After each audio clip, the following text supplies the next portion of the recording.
Hello, everyone. Welcome to Arcana Llama Episode 7. We've got a lot to get through today, so let's speed it up. We've got the recent meta report, what is one of the recent events, and then we've got a breakdown of how our recent CCQ at Leicester went. And we're also joined by the lovely Miss Lorcana, also known as Via White, who won the recent CCQ. So we'll rush into all of that. But first, let's start off with that meta analysis. Justice, take us away.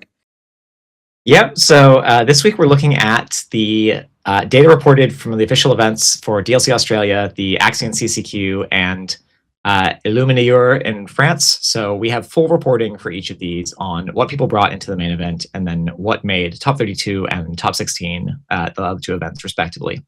So no shocker here. Blurple almost 30% meta share for the sort of overall between the three of them. That's pretty much in line with where we've been these last couple of sets.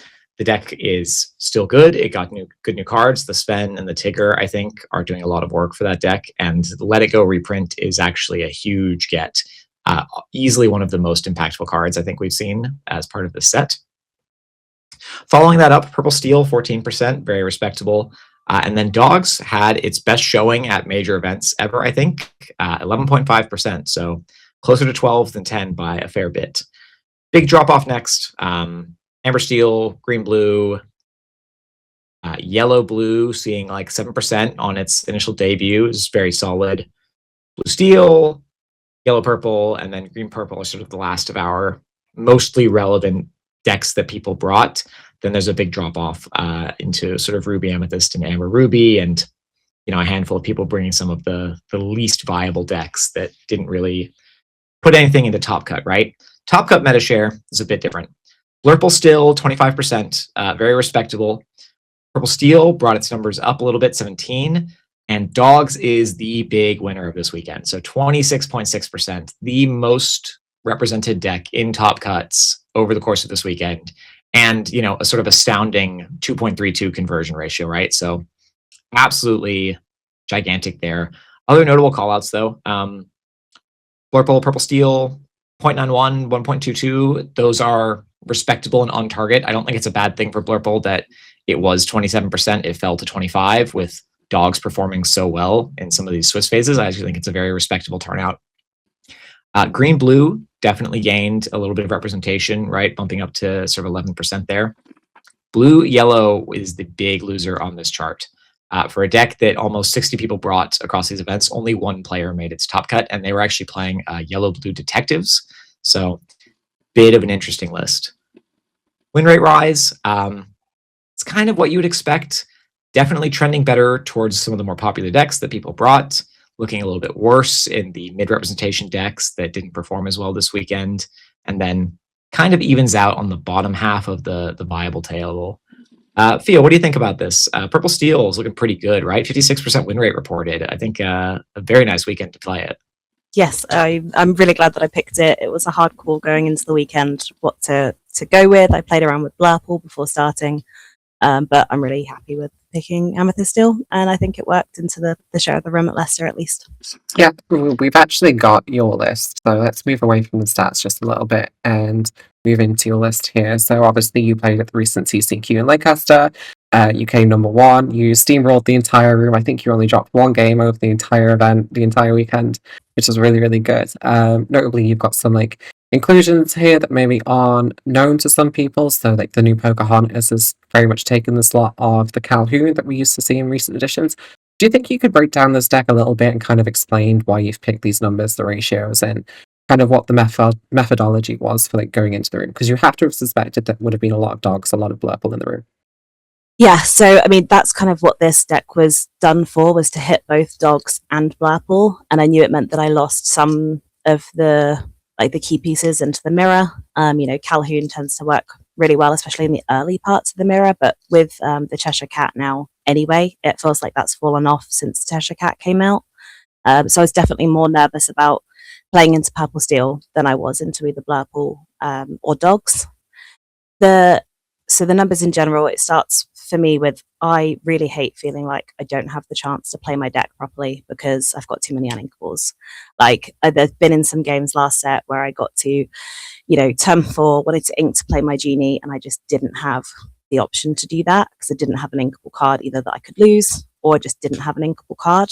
So I tried to keep my uninkables as low as physically possible in this deck. So still went with like 4 docs, because with the Olafs you just couldn't not, and the same for the genie. And I did play around with the genie numbers that you might remember Atlantis, and we talked about that. It was just like, yeah, that's that's not a card that can ever be less than a 4 of.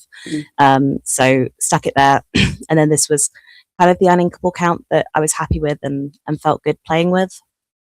So that explains like the drop in the Pocahontas a little bit. I couldn't have 8 uninkables in the 2-drop slot. It makes a lot of sense. I've been finding myself that the Uninkables feels the worst it ever has in the game, this format. And I don't know why. It might be that the format's a lot quicker, or we're doing more boost shenanigans and we need to just kind of have things out there so we can take advantage of this new mechanic. But the kind of sweet spot for me has been 9 or 10 Uninkables. So you're here at, I think, 11, which makes a lot of sense for me. 12 has been feeling really, really high, so I like that number. Let's talk a little bit about this Hades 5 cost, these angels and the Yzma. Notably, when we've seen shells like this, we've seen people running Dumbo, but you've opted for the Yzma here. And, if anybody's actually seen the final, when you had the free Yzma on the field and installed the show very much like an MVP card, what was the reason that you went into that approach, Rob, and then sticking with the Dumbo? So I ran both last set, and it's one that since I've been on Purple Steel, I've gone back and forth on a lot. And I know that when you look back at your own games, there's bias as to what cards feel like they've won you the more games. So when Yzma goes off, she feels like an instant, like, this is the reason I won the game, because I got the extra 3 cards here and I got to keep going. Whereas Dumbo gives you the more incremental increases that don't necessarily feel completely game-changing, but probably contribute to more wins, like over the duration of your games, than you can pin down to just him. So I really struggled to know if I was just like leaning on Yzma more than Dumbo because of how it felt when you got it off. But after playing and testing both, I love the Yzma. I've always loved the Yzma. And when looking at the rest of the list, I dropped so many of the evasives or the evasives on your turn. I took out the Jafar in the 2-drop slot. I'm not running not that Lexington was, but the Dragon Genie now in the 3 slot or anything like that where you really get the value from Dumbo. And I found that as soon as I took the Dumbo numbers down and the evasive numbers in general down, the value that I got from Dumbo just decreased so significantly. And I couldn't rely on him as a card. So then I didn't put myself in game positions to win because of it or to give myself the draw. So it was just easier to not hope for that and play for the lines that I knew I could have and ones that I knew were reliable.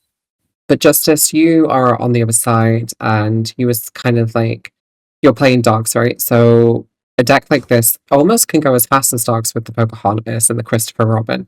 What is your take on this? So I think specifically those 2 cards do exactly what this deck wants to be doing and has been missing in set 10 particularly, right? Especially the 3-cost Genie as well. He's really great, late game, you play him, you boost him, next turn you boost him and quest him, and all of a sudden you're playing a 3-quester. And Purple Steel is becoming a taller and slower and a more mid-rangey deck that is often very preoccupied with playing for the mirror, which means usually losing to Blurple. And so going faster is what the deck wants to be doing. And Christopher Robin is, it was one of the underdogs that I rated the highest when they were revealed. And I think it's really showing its value in this early part of the meta here. And I think with, sort of the surprise hit of the Pocahontas, being able to lead with a 2-quester into a 3-quester into your mid game, even though it's just Cat into Genie, is exceptionally high tempo and puts a lot of pressure on the board. And it's a really nice spot for the deck to be in. But there's some other nice highlights, right? The Yzmas really do win games that you would not otherwise win without a card of that quality. And the Benja, I think, is a great bit of respect for dogs. I've been probably more of a fan of thinking about Pluto in these lists, but actually I think that is exactly part of the problem that I was just talking about, right? That it makes you a very mid-range focused list. You're playing more for value than you are for tempo. And that actually the way this deck is going to reliably come out ahead of dogs is by being as fast as it is. And so I think it's, very well tuned. It's a really nice list for for this weekend that's just come. I think it was the best deck in the room, personally. When I saw that you'd made day 2 and I saw how many dogs and other decks that you kind of farm with this list, and, just kind of gave the advice of like, just play every single game, try and win as many as you can and get that top seed. So I think the moment that you managed to do that and you went into second seed after Swiss, the tournament was yours. You would have had to have done so much wrong to lose that, and you didn't, and you played perfectly, and you stole it out. And I think a lot of that has to do with the deck build and designs that you've made. Obviously, now that the list has been leaked, a list leaked is always worse than when it's like released the first time, right? Is there anything that you think you would change maybe going into Ghent with this? So I think it will depend a lot on what we expect the meta to be going into Ghent. Like I think especially with the Melbourne win being dogs, that there's got a lot of renewed interest in playing that list again. And I think because Leicester was as was Melbourne, so early in the set, and I mean, like you said, I think you said last week, like some of the decks that were already really refined coming into this from previous sets are the ones that have been easier to make stronger, figure out how they go into these like early competitions. So maybe some of the newer decks that haven't been quite as refined yet, but are showing promise, like the Snowfort deck, might end up coming out a bit more in Ghent when they've had that just like little bit more time to get it tuned, get it ready, and have practiced it. So I'll be looking at, what I think the room will be like more before I decide if I need to put some more of the like a GG in, for example, to like deal with the mirror, or more cards to deal with dogs. I think 2 for Benjo is the right number for dogs, because with running 4 Olafs, you can just replay him if you need to, which I did in some of my games and was really helpful because you don't get to see both of your Benjos in a game. So when you find one, you can then replay it if you need to. Yeah, makes a lot of sense. We've spoken a lot about dogs on the channel. Obviously, it was the best converting deck over the weekend in pretty much all events that were played this weekend. It really did have a great showing. Justice, you went 5 wins in the main event in Lancaster and then unfortunately lost your 3rd game, which knocked you out of the competition. So then you decided to go into the side event, which was on day 2. You took this list with a little bit of alterations and then stole that event and basically went undefeated, if I'm correct? Yep. So like you said, this isn't the exact list I played on Saturday. This features like a number of changes in the 1-drop slot and increasing the number of Clarabelle 3s. We played 2 in the main and playing the Horseman Strikes over Della's. And I think, Fia's list, fantastic choice for the Saturday Cup, right, while we're still working it out. I actually think that like this is the list that going into the weekend, this is now that like number 1 list in isolation, right? In retrospect, before we sort of understood how much dogs was coming out in force this weekend. And there's a lot going on here that's similar but different from other dogs lists I think we've seen before. This is much more of a mid-range list, I think, than people probably expect dogs to be. The cards, Clarabelle and Nani specifically, give you an incredible grind game in the middle with the Chromacon and allow you to sort of consistently develop multiple threats. And the Horseman Strikes just takes purple races and sort of Dumbo stalls from Blurple players and actually creates like pretty big tempo swings back towards the dogs player in letting you take out their ability to refuel their hand, and then you have superior resources like the Nani and the Lady 5. So this felt like a really excellent list on the Sunday. I won all 8 of my matches. I dropped 3 games across them. But otherwise, won far more. I think 16-3 game record across that day. And faced a little bit of everything. Faced Blurple, faced Purple Steel with Plutos. Had the advantage of being on the draw during the top 8 run. And I don't think I dropped a game during those last couple of matches. Deck's just, really good, really strong all around. I have some things to say, like from my experience on how oppressive dogs is in the current format. I'll speak to that more when we get to the Blurple list as we get through these deck techs. But Thea, I'm kind of interested to hear what you have to say about this. I imagine things like the Horseman Strikes don't scare you as much because you're on the Gizmo and obviously can't target that. And you've got other packages that, like I've said earlier, really do just fight for that lore pressure. You can almost be just as fast as dogs. So if you were seeing a list like this, is that something you would want to see through an event, or does this also scare you? So, I mean, don't we always have to respect dogs, right? Like, it can go so fast. You can manage to do it, and if I don't manage to get the interrupts at the right time, and you just being able to like sing under the sea, depending on what I've seen too, a lot of my plan can change there. I think the Horseman Strikes is really good into a lot of the like, especially the Blurple decks that are still running a lot of Dumbos, and a lot of the more traditional, well, Purple Steel decks that are still running some of the Dumbos. For me, that's way less scary than the Della's Moon. Being able to reduce the strength on, like my Cobra that I might have put there for whatever I'm setting up. But having my, my genies be able to put, sorry, let me go again. Having my genies be able to just quest for the extra power is like part of my game plan in there too. Like, Wild Genie is never going to be a card that I'm going to keep in my starting hand into dogs. Sometimes you get them and you can't ink them, right? So while it's can be, good to get rid of it with Angel if you need to be keeping your hand moving, it still refuels your hand with an extra card and helps put on that extra pressure that stops dogs players being able to just leave everything stood up until they're in a position to win, which is what I was trying to do with the kind of Christopher Robin and Pocahontas. Is just, well, I'm already a third of the way there before you're playing a Chromicon down. So what are you going to do? Yeah. So yeah, definitely something to respect.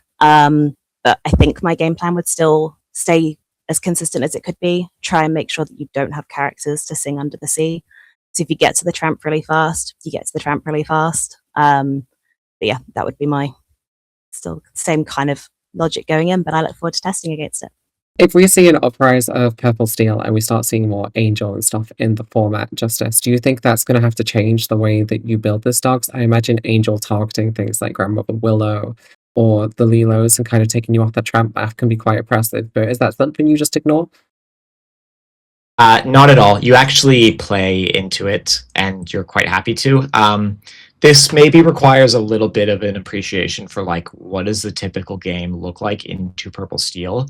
But the thing that really changes this is Grandmother Willow, right? And so she gives you the ability to play a tramp on turn 3 on the draw, which is typically before Strength of a Raging Fire comes out and starts to reduce your board size.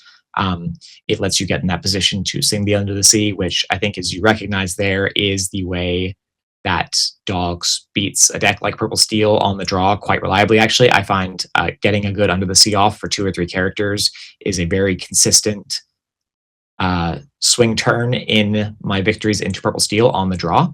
And so that is a big thing to be looking and building around. But the Chromicon is really there for your game on the play. And this is why Benja is a much more effective tool than Pluto in that regard, because if you just curve into like a turn 3 or a turn 4 Chromicon while you're on the play as dogs, Pluto's not going to come down and actually break that Chromicon until at least turn 5.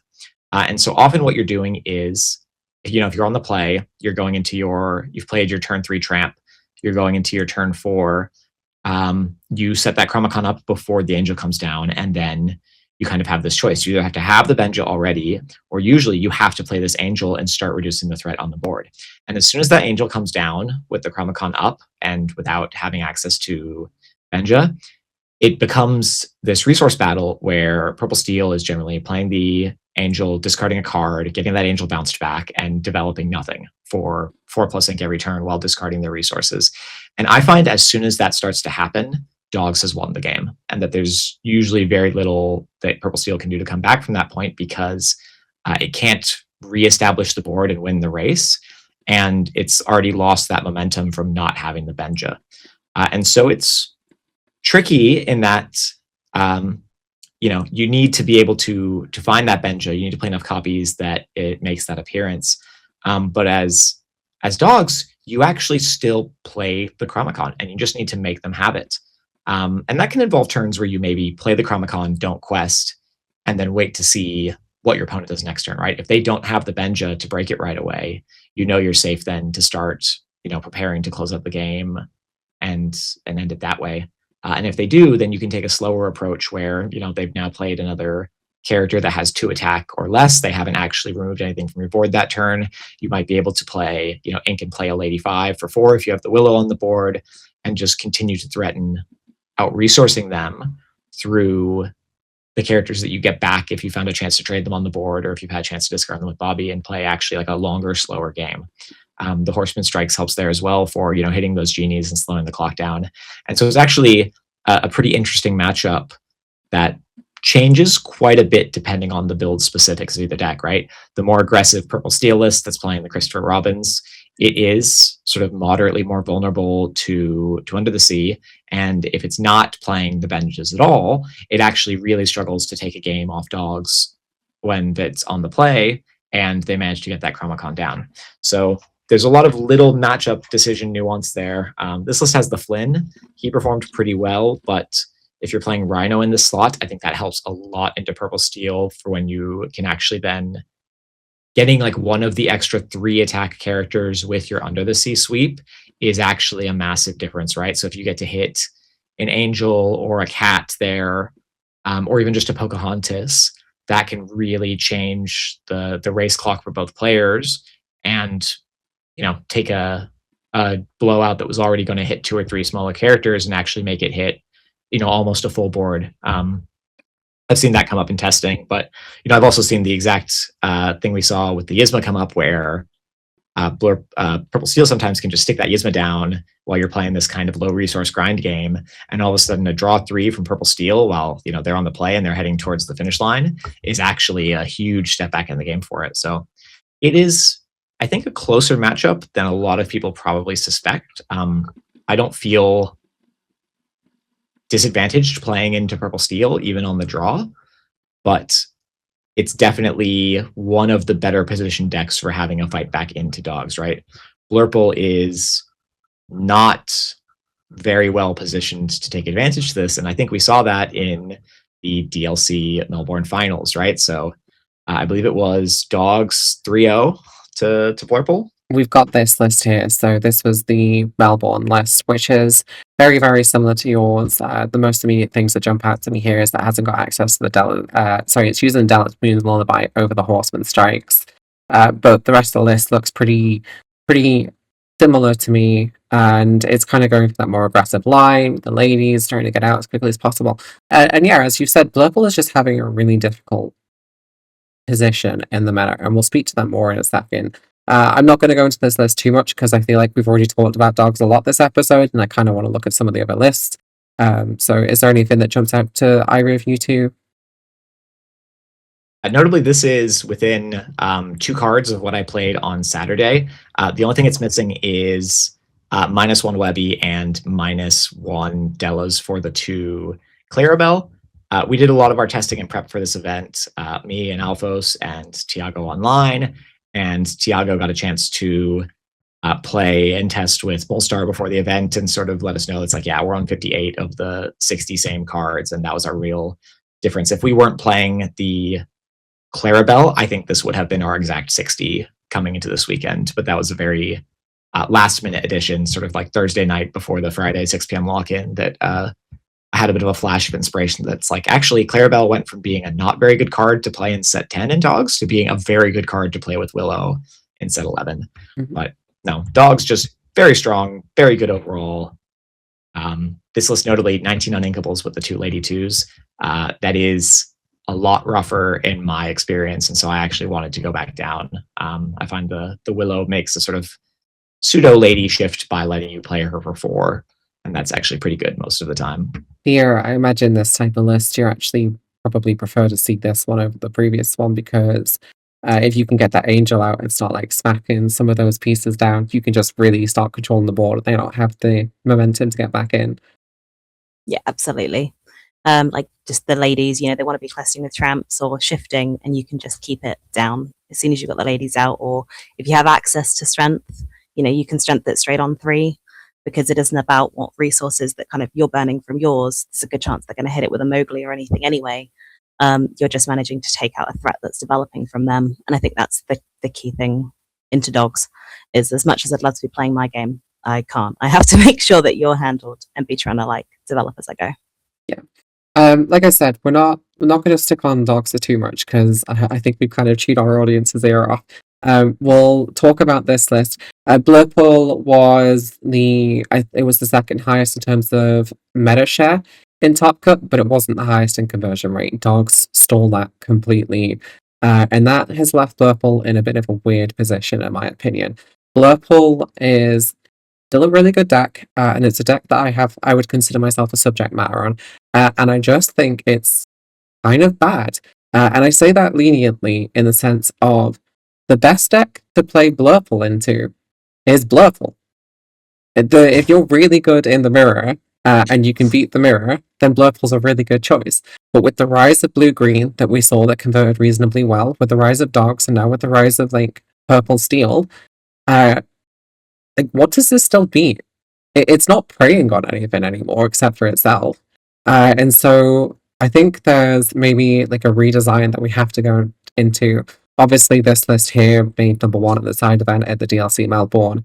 My experience with it over the weekend in CCQ was pretty good. I went 7 wins, 3 losses. I missed out on Top Cut by 1 point. But notably, I lost against Purple Steel, Green Blue, and Yellow Purple were my 3 losses through the day. So I didn't even see Dogs, and it still didn't make Top Cut.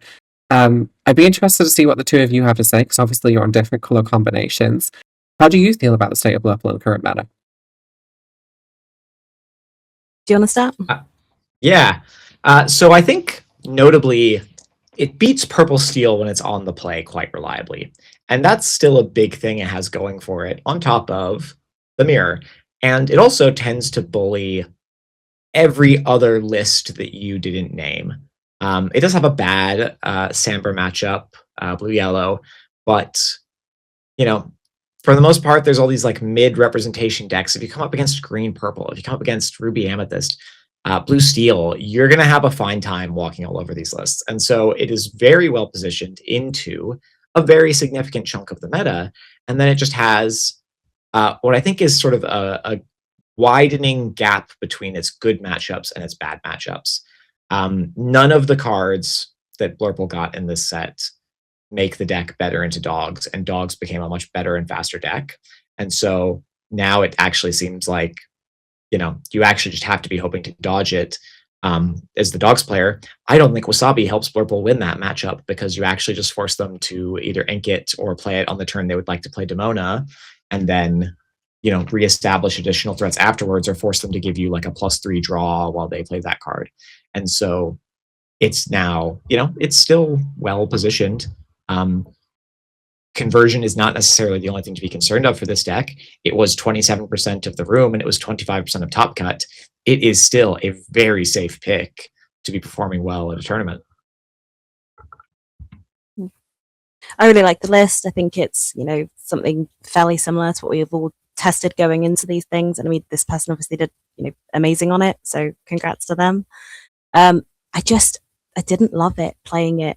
Like, it didn't like fill me with joy. It didn't, you know, do any of it. I personally don't like the Mole 7. If you don't hit ramp, I find that's then really hard for a lot of the skill expression, because the alter phase I feel is like one of the most like skill expressive parts of the game. And if you're not lucky enough to hit ramp in your first 7, then you have so little control over what you do. And then I think with Dogs on the rise and all of those things, how are you making those really hard choices? You need to be keeping some of your early characters to be able to deal with that early, but you've still got to be able to hit to your late game, especially if you've got a Chromicon and everything's coming back to hand. You can't only be playing 1 card per turn, or they're just going to take the game away from you. So yeah, I really like Blurple as a deck in theory. I didn't love playing it.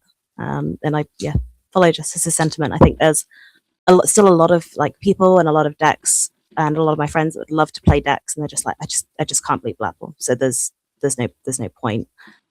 But maybe if there's a drop in Blurple, we'll get some other colors come through. So that would be cool too. Yeah, let's quickly go back to those mana stats. So you're both very much correct in the sense of Blurple is kind of like the boogeyman of the format, and it's gatekeeping what everything else can be played. We can see that in all of the conversion ratios here, that realistically, the only things you can really play is like Emerald, Sapphire, Amber Emerald, Amethyst Steel, Sapphire, Amethyst. If you haven't picked one of those 4 I've just mentioned there, you might do well in the DLC late game. You might get to skip Blurple and get sneaking into the Top Cut, but you probably won't. If Blurple is a 30% meta share in Ghent, then you are going to see it at least 3 or 4 times just on average. And so you have to build a deck that can beat Blurple, or at least has a good matchup into Blurple. But then all of these other decks that are doing well already do that. So this purple steel list that we looked at with you here, I still think that is probably 50-50. My experience is that as purple steel is going first, and you get strength, and then you pop whatever I put down on turn 3, it feels really, really difficult for me to get any momentum, because once we start going into Demona Wars, or once we start going into Yzma or Dark or anything like that, just everything you do is so fast, and every time I have to like remove you with Let It Go or Into the Unknown, it just feels like you get so many resources to just dump your hand out again. And then on the flip waiting for side, the Demona again. yeah, exactly. And then on the flip side, we've got like dogs. That is also equally fast. It's a completely different game plan, and I have to try and like break the board state and play these things like Wasabi to remove the Chromacons, which just makes my list worse into Amethyst mirrors. Blurple is currently in a position where it just has to build to beat too much, I think. And the best way that it can do that is by ignoring it and hoping that it hits into favorable matchups throughout the course of a DLC. If you hit into these matchups like Amethyst Steel and you're on the draw, or you hit into dogs more than twice, your run's finished.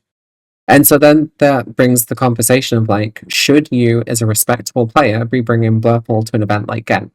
Now that's something that, I don't know what your opinion's on, but I'd like to maybe go into. Theo, we'll start with you. If you were kind of in that position, do you think people should be bringing Blurple? I think that's such a tough call, because for me, I think what you've been practicing is so important, and like what you've been putting the reps on, what you know all your matchups for, what you know all your lines for, that is going to get you so much further through like a big competition than necessarily the stronger deck in the room. You can take a great deck list online that somebody said, this is won 100% of the games it's ever played and it's incredible and amazing. You don't understand it and you don't know how to play those lines and those matchups. It's just not going to matter. Like you might get lucky in some, but like the reps and like the way you play it matters so much more. So if you've been playing Blurple for the last few sets, for the last X amount of time, and you know how it plays out, you're probably going to still do better on that than you might do if you like flip to something that you've never touched. And obviously there's a big range in there, right? We all try, or I'm sure most of us try all of the different decks in a set, so we at least know their win cons, so we know how to try and beat them and what it looks like from their perspective. But that doesn't mean from that deck every single matchup, every line, what you need to be looking for in your mulligans when you know what they are. And I just don't think that you can like remove the practice from the equation. But if I was comfortable on a few decks and really happy with a few decks and picking between them, Blurple probably isn't what I'd be taking. Yep, I think I'm broadly in agreement there. If you are invested in Blurple and you have the cards, you've been practicing the deck, I don't think there's a big reason to make a sudden switch off of it. Dogs had a similarly high conversion for, if we look back at Richmond, it was won by a green-blue mirror in the finals, neither which deck was playing Under the Sea. And Fungus has talked about this in some of his interviews. He just planned to dodge dogs. It was 10% at the start of day one. It was closer to 20% in Top Cut. And I believe he did actually win a dogs match in his Top Cut run. But you can also just, you have a good match where you get lucky things line up your way and you win it anyway. And if you're a Blurple player, you might just have to accept that, if you want to win that tournament, you're probably going to have to get lucky and not see dogs too many times in Swiss or in your Top Cut run. And then hope that you are actually, as happy as you are and you win out in the other favorable matchups. I think if you're planning on taking, either of those 4 top decks that we're talking about, I think you're relatively happy. I think you can be, confident that if you're confident on the deck, that it's the right choice for you. Yeah. It'd be really interesting to see how the meta adapts now that we've kind of had this framework from the first weekend. Obviously, we've had 3 massive events and the data that we haven't had for the rest of this set. So how is something like Ink going to respond to that? Are we going to see an uptake in Purple Steel to try and farm the dogs? Because if we do see an uptake in Purple Steel and they're running more slower lines like the Calhoun, then I think Blurple has a way to get back into that meta because it can farm those. If we see Purple Steel stopped more like feeling like your shell, where we're going back to Pocahontas trying to just outrace everything, I think Blurple has a harder time into that. But it might be too early to kind of definitively say that without seeing what the inking is. So fortunately, we have another week before we get those results, and then we have a week after that for Ghent. So obviously next week we'll have all of that information for you. You can see how the meta is updating, and we'll return to that. One thing that wasn't on my list here was if we're looking at Amber Steel, it has a meta share of 7.5%, a top cut share of 4.7%, and a conversion ratio of 0.62. Got a negative win rate. By all accounts, this list is doing terribly. And that like aligns with what I've been expecting. It really only farms Blurple from my testing. And yet somehow it won the France tournament. I'm at a loss. Justice, you have some thoughts on this? I'd love to hear your minds about it, because I have no idea how it managed to do this. Yeah, well, so I mean, it's like you started with.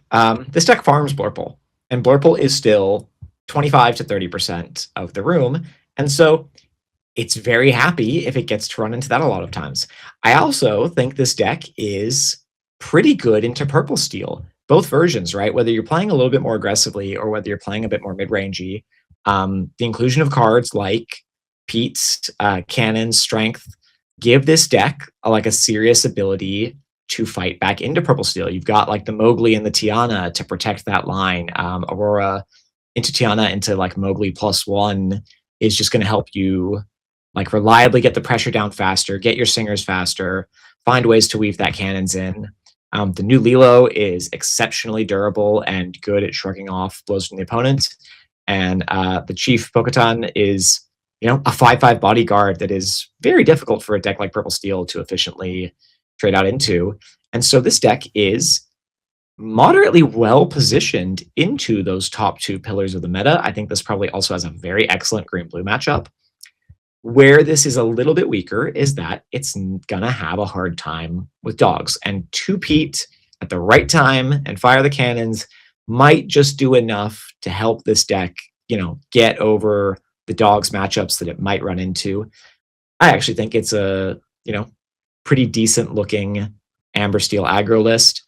I think there is a room in this format for players who want to play an aggressive deck, but who aren't really comfortable playing dogs or, don't have the time to learn it.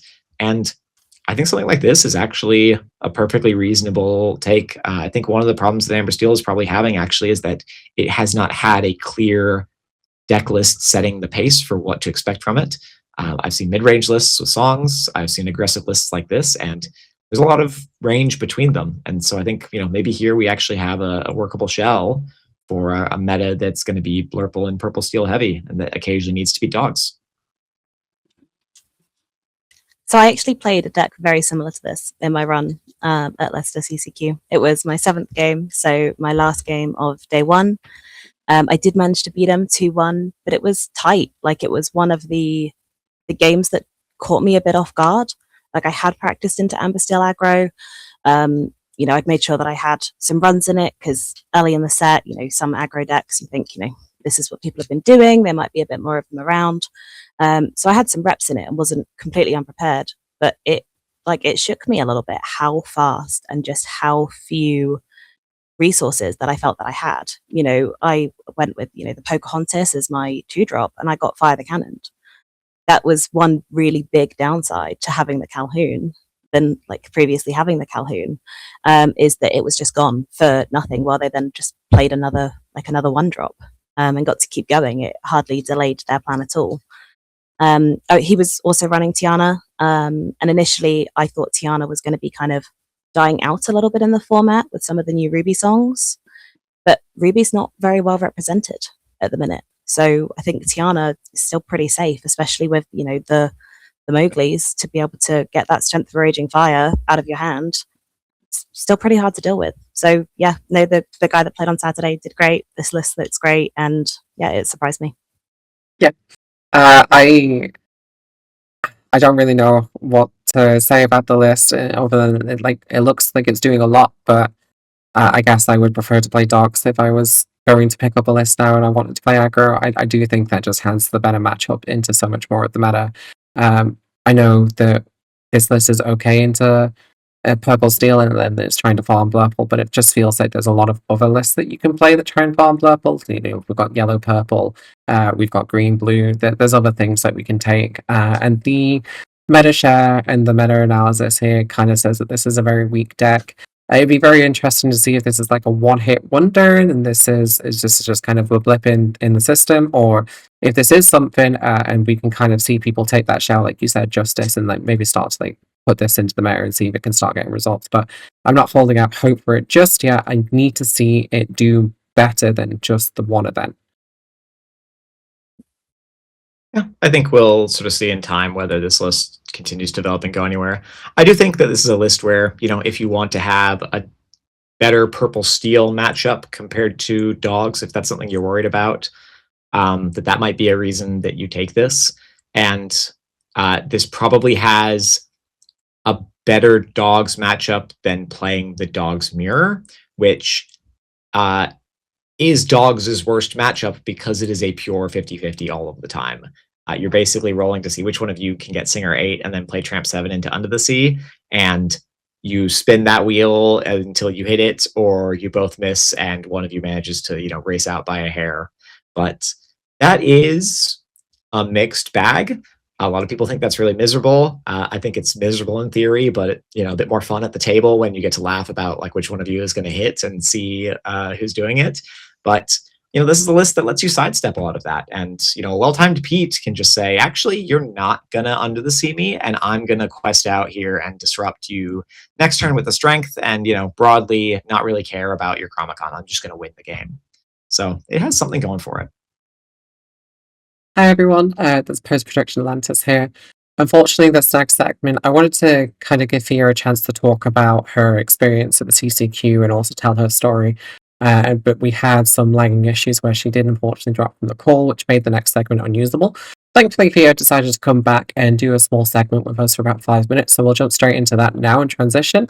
It does mean that you won't get any goodbyes from Justice this week, but he says goodbye. He hopes to see you next week as we get all of the new data. But I won't keep you any longer. Magic away. And welcome back. So yes, as per the caveat, we are back here with Miss Lorcana. Thank you for joining us. I wanted to ask you, because we did have it at the end of the last video, but obviously that video got a bit corrupted and we weren't able to carry it through. So let's give you a chance to get your feelings down, get your experience down from the recent event. Obviously, you're the first female UK DCQ winner. The response to that must be absolutely amazing. Yeah, it's been completely insane. It's just been such an honor. I started getting some messages from some people on Saturday when they saw that I made day 2, being like, oh my god, amazing, like do it for the women. And that was so incredible, so supportive, gave me so much more to play for, and was so overwhelming. Because you can't help what happens. And I already felt like I'd won going into day 2 because that was my goal. So yeah, trying to balance just play each game as it is because I've already won, and oh my goodness, I could actually like do this. So yeah. What was it like? So when you got into day 2 and you played that first game and you won, and then you won the next game, and then you won the next game, and you went completely undefeated on day 2, to my knowledge. Like how did your mental change as each game came? So in general, I just took each game as it was. I tried to put lots of the pressure and the overthinking and any of those things like completely to the side, and just remind myself that I'd already met my goal. I'd already won. I was so happy. It didn't matter what happened day 2. I was just honored to have played against some really incredible players and be there. And then I just got to keep doing my favorite thing of playing Lorcana. So yeah, it was really good. It was really great fun. I think the only time where I struggled a little bit was my first game on stream. It's not something that I've done before. Sometimes the streaming setup isn't like the most accessible for me as a person that suffers with chronic migraines, like between bright lights or any of those things that are required for a really good quality stream can just make it really hard for somebody that has light sensitivity. So Axion setup being even more accessible than I possibly could have dreamed of was really amazing because I got to go on stream, but really terrifying to know that everybody's watching you. And I definitely got in my head a lot on my first game on stream, made some misplays and flashed back to one of our games actually from when we played in one of the Lorcana Galley set champs, and you're like, you gave up your lead. Like, you had the pressure, you had it on, and you gave me the time to recover. And I was like, that is exactly what I did in that game. But managed to pull it back, realized in time, and then, just tried to shake it off and not let that affect me moving forward. Yeah. It's obviously we've seen a lot of people adopting your deck in the recent meta. Purple Steel has very much had a shift to a much faster shell, what with the Pocahontas and the Genie. How does that feel, knowing that your goal was to make day 2? Not only did you smash it and become the victor of the full CCQ, but now you've got this like new deck that you've kind of put into the meta that everyone's picking up. I don't know if you've seen Card Market, but like the most selling stuff is the Genies and the Pocahontas. It's crazy. Yeah, I wish I'd owned all of my cards first, because I borrowed some of them. But there's that, they're letting me buy them off of them, so I appreciate it, so that I'm all ready for Ghent. It's been incredible. I've had so many messages on like Twitter or Instagram or in Discord being like, hey, I picked up your list and I went 3-0 at League, or hey, I picked up your list but I'm losing at like 18 or 19 lore, like what do you recommend? And it's been a really amazing experience to be able to share something that I put so much love into, like the amount of testing that like went into it, all of the matchups, and feeling like I know what I'm talking about for this. So being able to be like, well, if you're losing 18, 19 lore, what matchups, did you do a Cobra and didn't trigger it? Like, did you not push your Christopher Robin for questing when you could have done because you were scared of a trade back that didn't matter? And just really looking at those first early few turns that affect how the rest of the game goes. Because, if you manage to get the Christopher Robin and Pocahontas off, you're on 7 lore turn 3. If you follow that up with a Cobra using trigger, you're at 9. You're almost halfway there. That's a really strong position to be in. Yeah, it's been amazing. Would you give any words of advice for anybody that's picking up your deck and trying to get the grinding in for the next week? Because I think we've only got 7 more days at the time of this recording until Ghent. So it's not a lot of time for people to put rep into the deck. I'd say hitting any of the ladder, playing lots of training, playing lots of games is always really useful, but just make sure that you are separating, at least in your own notes, like what those matchups are. It's amazing if you're going 10-0 into dogs, but you're not going to hit 10 rounds into dogs one after another, or probably not, at an event like Ghent. So just make sure you know which matchups, for which lines, because it does flex really hard. How you play into dogs is so different to how you play into the mirror. So just consider which lines you can get and practice them. So just playing random games doesn't always help. Make sure you're being really considerate about what you're practicing, what lines worked for it, and then know your blind mulligan and know your mulligans for once you know your matchups, or alters, I should say, sorry. Yeah. Thank you so much for coming on. For coming on the second time, I wanted to make sure that you actually got a chance to tell your story, because it's amazing and it's inspirational for a lot of people. I imagine there's a load of people out here that are thinking that maybe they could do something now that you've kind of set that path for them and trailed it before them. So is there any shout outs you want to do before we wrap all of this up? Yeah, so I shouted out on my Instagram, if anybody's seen that, for a lot of the players that definitely helped me get there, helped me get my wins on the day or in any of the training leading up to it. But in general, thank you to you and to Autumn for showing that women can do this. You guys are consistently on top tables, no matter which, room you're in. Every time I've been in the room, I've been able to look and see you guys at the top tables, and just being able to look and see that there are women there, and that maybe didn't start this as early as some people. I haven't got 10 years of Magic Gathering experience or anything like that, but yeah, being able to see what I see in myself represented there is huge. So just thank you guys for giving me the confidence to do it. And that confidence is also going to be extended from yourself now. You're joining us. You're joining us on that podium. It's an honor and a responsibility. But yeah, no, I'm proud. Well, I am going to end the video here. Thank you so much to all of our viewers that have joined. Sorry that the segment's been a little bit chippy-choppy, but hopefully this is nice. Obviously, I wanted to give Fia the chance to talk, and we've done that. Thank you so much for coming on, and I hope to see you do amazing results in Ghent. And to you. Thank you so much for having me. You're very welcome.